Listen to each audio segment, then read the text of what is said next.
പിന്നെ 2-3 ദിവസം കഴിഞ്ഞേ മടങ്ങൂ. പതിവായി ചില സ്ഥലങ്ങൾ സന്ദർശിക്കാറുണ്ട്. തേന്തേ തില്ലത്തും മാങ്കോ തില്ലത്തും പോവും.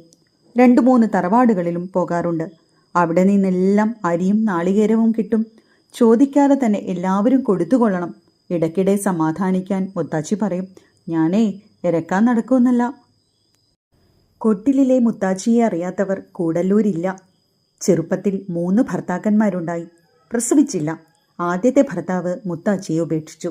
2ാമത്തെയും 3ാമത്തെയും ഭർത്താക്കന്മാരെ മുത്താച്ചിയും ഉപേക്ഷിച്ചു. 70 കഴിഞ്ഞ മുത്താച്ചി ചെറിയ കുട്ടികളുടെ കൂടെ ഇപ്പോഴും തിരുപ്പറക്കും, കൈകൊട്ടിക്കളിക്കും.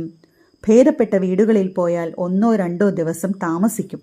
പോരുമ്പോൾ പെണ്ണുങ്ങൾ അരി കൊടുക്കണം, ചെറുപ്പക്കാർ അണ കൊടുക്കണം. അരിയോ കാശോ കിട്ടിയാൽ ആ വീട്ടുകാരുടെ നല്ല മനസ്സും സ്ഥിതിയുമൊക്കെ നാട്ടിൽ മുഴുവൻ നടന്നു പറയും. മുത്താച്ചിയുടെ ആയ കാലത്ത് പ്രസവവും രോഗവും ഉള്ള വീടുകളിലെല്ലാം എത്തും. നാട്ടിൽ കാണുന്ന പലരെയും പിറപ്പിച്ചെടുത്തത് മുത്താച്ചിയാണ്. പലരെയും മരിപ്പിച്ചിട്ടുമുണ്ട്. മുത്താച്ചിയെ കാലൻ വിളിക്കുന്ന കാര്യം പറഞ്ഞാൽ അവർക്ക് രസിക്കില്ല.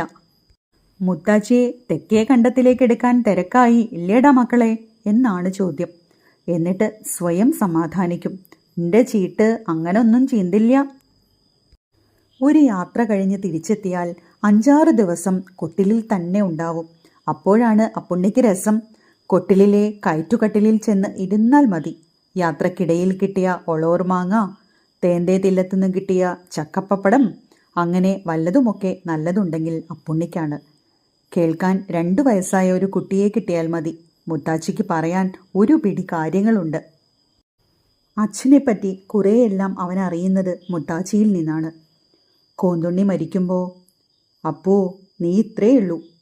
എല്ലാ ആൺകുട്ടികളെയും മുത്താച്ചി അപ്പു എന്നാണ് വിളിക്കുക, എല്ലാ പെൺകുട്ടികളെയും അമ്മു എന്നും.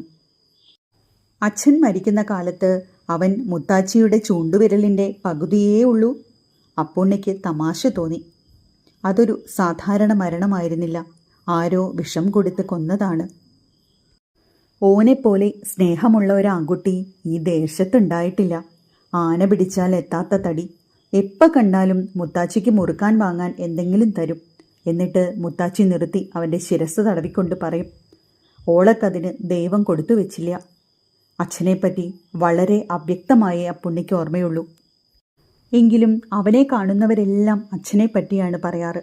നാട്ടിലുള്ളവർക്കെല്ലാം അച്ഛൻ വളരെ പ്രിയപ്പെട്ട ആളായിരുന്നു. എന്തിനും കോന്തുണ്ണി നായർ വേണം. കല്യാണത്തിനും 16 അടിയന്തരത്തിനും പുരകെട്ടിനും എല്ലാം ശ്രമിക്കാൻ അച്ഛനുണ്ടാകും. പക്ഷേ അച്ഛൻ്റെ വീട്ടുകാർക്ക് ചെറുപ്പത്തിൽ തന്നെ അച്ഛനെ കണ്ടുകൂടായിരുന്നു. അവൻ